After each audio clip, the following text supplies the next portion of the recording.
Muito bem, meus amigos, nós estamos aqui com muita alegria na Associação Beneficente Dr. Adolfo Bezerra de Menezes, nessa oportunidade para conversar com o capitão Constantino Santoro. Tudo bem, capitão?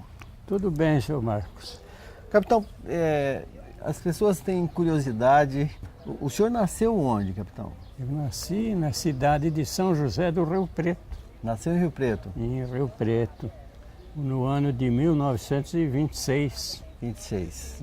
Atualmente, então, está com 87 anos já completados. Isso. Agora, como que é formada a família do senhor? Quantos irmãos que o senhor tem? Família grande? O meu papai veio da Itália, nascido na Itália, veio nenenzinho para o Brasil e ao embarcar em Gênova, na direção do Brasil, veio a mãezinha dele impedida de viajar por questão de doença. Então viajou só com o papai, né? Sim. E chegando aqui no Brasil, naquela época os imigrantes que vinham da Europa eram encaminhados imediatamente para a zona rural. Foi o que aconteceu com o meu avô e o meu paizinho. Então esse é o comecinho da vida da Santoro, a qual eu pertenço. É isso aí. Agora, Marcos. Quantos filhos que o senhor teve, capitão?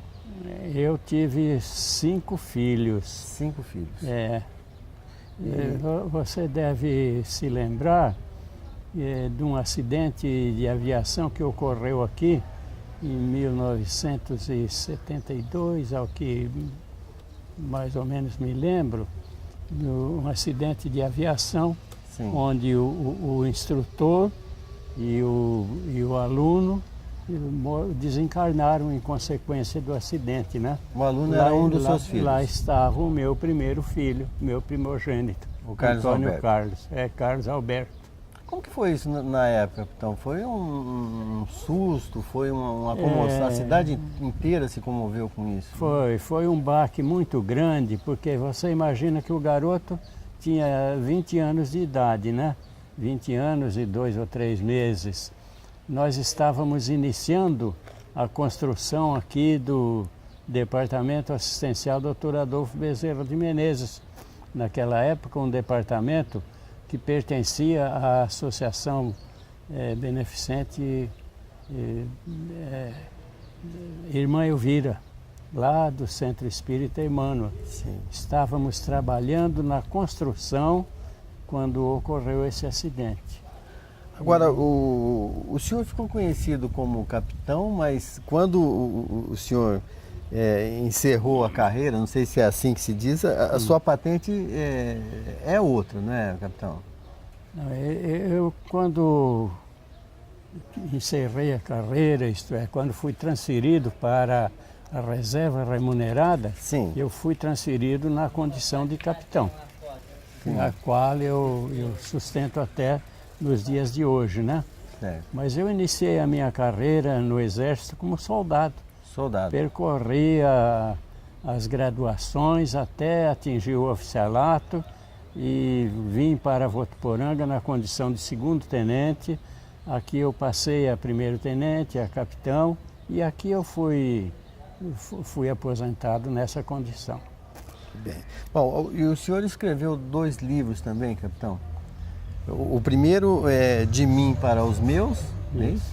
Foi o primeiro livro que o senhor escreveu. Depois, recentemente, me parece que 2012, me parece que o senhor escreveu De Sapateiro a Major do Exército. Exatamente. Além desses aí, anteriormente já tinha sido publicado um que eu não escrevi, mas eu organizei.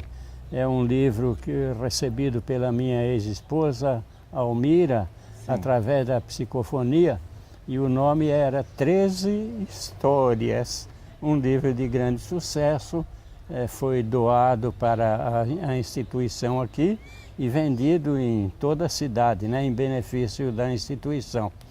Depois desse livro, aí sim, eu escrevi o de mim para o meu, e agora, mais recentemente, de sapateiro a major do Exército. E eu não sou major, mas ao ser aposentado como capitão, por ultrapassar o tempo normal de aposentadoria, eu fui aquinhoado com os proventos de major. Daí eu colocar lá de capitão, de sapateiro a major. Uma bela trajetória, né, capitão? Exato. Agora, como é que foi o primeiro contato do senhor com a doutrina espírita? Essa é uma história muito bonita, porque eu pertencia à igreja presbiteriana independente. Sim.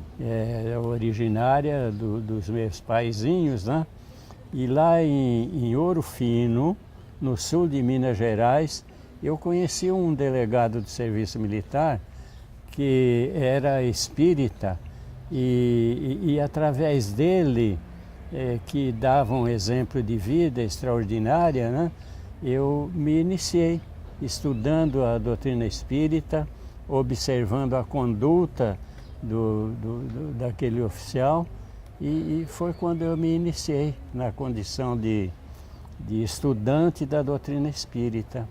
Agora, o senhor acabou sendo também agraciado com o título de cidadão ourofinense, né? Não sei se é assim que se diz, ourofinense. Ourofinense. E depois, mais recentemente, como cidadão votuporanguense, não é isso? Exatamente, porque eu fiquei durante cerca de 11 anos instruindo tiro de guerra lá em Ouro Fino.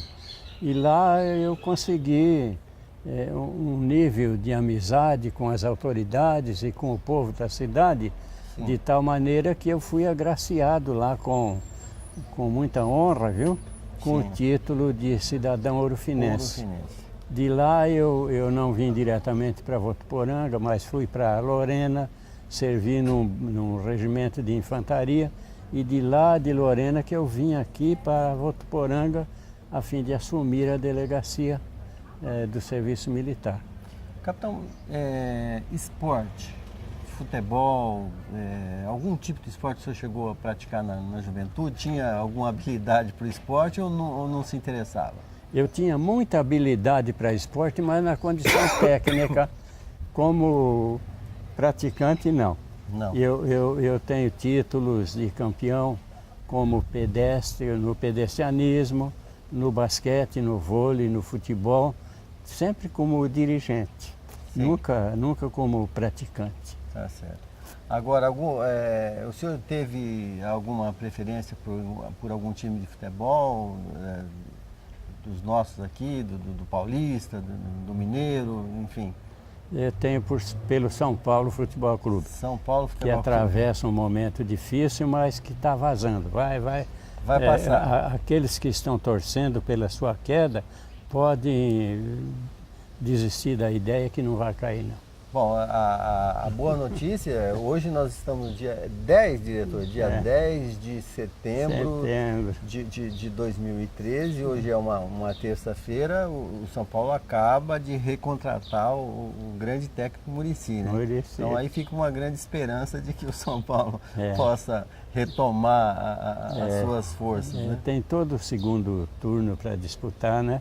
Vai tranquilamente sair dessa situação.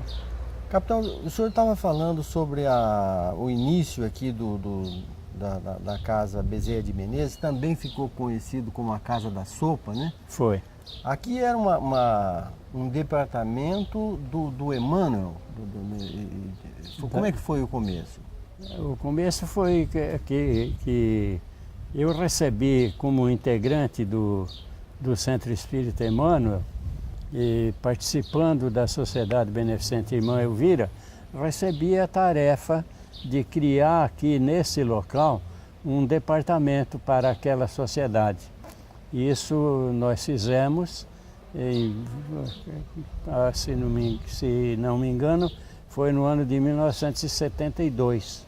Aí nós mantivemos esse departamento por designação da diretoria daquela sociedade até o ano de 1978, quando então eu recebi daquela diretoria a missão de extinguir o departamento e criar a instituição com a qual nós convivemos ainda hoje. Desde, então, aqui a fundação da casa é 78? 78. 78.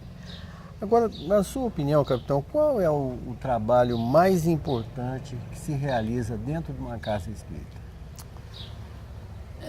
Geralmente ela é olhada com muita simpatia pela sociedade como uma instituição beneficente, mas a beneficência praticada na instituição espírita é baseada nos princípios da doutrina espírita. Então, a parte mais importante dentro da instituição é a parte doutrinária, com base nos livros doutrinários de Allan Kardec, que são os livros da doutrina espírita, os livros básicos da doutrina espírita. Nós temos, além da parte assistencial, que movimenta muita gente e beneficia um grande número de pessoas, nós temos cursos especializados para estudo da doutrina espírita. Muito bem. Capitão, vamos falar um pouquinho sobre o trabalho dos voluntários, dos trabalhadores da casa. Qual é a importância dessas pessoas que vêm espontaneamente aqui para dar a sua contribuição ao seu trabalho e como é que eles devem se comportar? Então, esse é um ponto extremamente importante, porque é realmente um voluntariado. As pessoas vêm para cá, para casa, desenvolver trabalho em vários setores espontaneamente. E todos eles, ou a grande maioria dos voluntários, estão integrados também no estudo da doutrina espírita.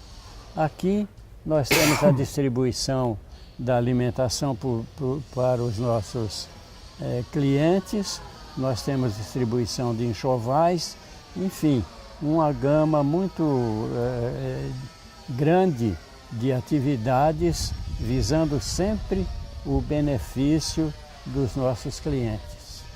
Capitão, os espíritas sabem, ou pelo menos deveriam saber, que a morte não existe, que existe vida após a vida, mas ela continua sendo temida, inclusive pelos espíritas. De que forma que nós devemos encarar a morte? Essa é uma pergunta muito boa. O nosso codificador, ou melhor, o instrutor de Francisco Cândido Xavier, o instrutor Emmanuel, ele fala que uma das maiores dores existentes aqui entre nós encarnados é a separação do familiar, a separação do amigo, porque nós ainda estamos vivendo num clima de evolução que não é o perfeito, nós estamos a caminho da perfeição.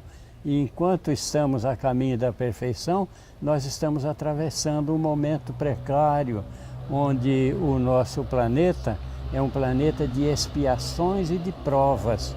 Então é natural que a dor aqui seja ainda muito sentida, muito violenta, ferindo profundamente o coração. Mas a doutrina espírita, pelo que esclarece, traz sempre uma consolação. Capitão, provavelmente o senhor teve algum contato com o Chico Xavier, né? Que lembrança que o senhor tem dele? As melhores. As melhores porque você se lembra que eu disse ainda há pouco, referindo-me ao acidente que resultou no desencarne do meu primogênito. Pois o meu primogênito, após o seu desencarne, 5 anos após o seu desencarne, através de Francisco Cândido Xavier, passou para nós da família uma mensagem muito consoladora, que foi utilizada e continua sendo utilizada nas palestras espíritas para demonstrar a plenitude da continuação da vida no plano espiritual. Então, além desse contato, dessa mensagem que eu tive com o Chico, e eu tive muitas outras oportunidades aprendendo com ele a resignação e o respeito à vida presente, às suas dificuldades e também aos prêmios que nós recebemos da espiritualidade. Capitão, eu gostaria que, provavelmente, eles gostariam também de saber a sua opinião sobre a juventude. Que avaliação o senhor faz da juventude atual? Costumo, quando utilizo a tribuna, chamar a atenção dos meus ouvintes para que observem o quarteirão da sua casa. No quarteirão da sua casa, eles vão ver jovens preocupados em levantar pela manhã, dirigirem-se para as fábricas em busca do trabalho para receber o seu salário e dedicar apoio, ajuda aos familiares. Isso nós pedimos para que o público observe com atenção, porque se ficarmos olhando o noticiário da mídia, nós ficaremos desanimados, porque a mídia se ocupa muito com o lado negativo da manifestação da juventude. Mas a juventude nossa é uma juventude voltada para o trabalho e voltada para o estudo. Eu aproveito esta oportunidade para convidar aqueles que estão atentos a esta manifestação para que observem essa verdade. Não é verdade que a nossa juventude esteja perdida. Absolutamente. Passemos a confiar, porque a nossa juventude é uma juventude estudiosa e trabalhadora. Então, o que representa na sua vida a instituição Bezerra de Menezes? Pois é. Conforme eu disse no princípio, eu procedo de uma religião que nada tem a ver com o espiritismo, né? São outros princípios doutrinários e que nada esclarecem a respeito do futuro do espírito. Enquanto a Bezerra de Menezes, com base nos ensinamentos da doutrina espírita, dá plenitude de serenidade, de tranquilidade com relação àquilo que vai ocorrer comigo logo depois de completado o meu período de reencarnação com a consequente desencarnação. Capitão, só para a gente finalizar aqui, depois de tantos anos de vivência dentro da doutrina espírita, no trabalho, o que é que o senhor teria a dizer para aqueles que estão principiando na doutrina? Sim. Para os principiantes a gente pede persistência. Não se deixem em instante nenhum desanimar. Ao ouvirem uma palestra espírita, atentem bem para aquilo que o orador está passando, porque normalmente ele estará falando diretamente ao seu coração. Pode prestar atenção que tudo aquilo que o orador espírita fala, ele está falando diretamente ao coração do seu ouvinte. Assim como fazia Jesus, quando nós vemos na mensagem evangélica que Jesus falava aos seus discípulos, tenhamos a certeza de que ele está falando a nós, diretamente a cada um de nós, porque cada um de nós é responsável por si próprio. Bacana. Muito obrigado pelo bate-papo, viu, capitão? Tenho certeza que eles gostaram bastante e foi bastante esclarecedor também. Muito obrigado. Eu agradeço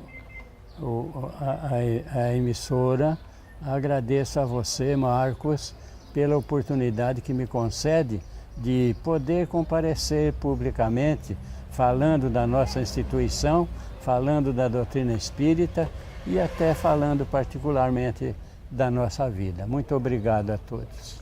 Esse foi o capitão Constantino Santoro, da Associação Beneficente Dr. Bezerra de Menezes.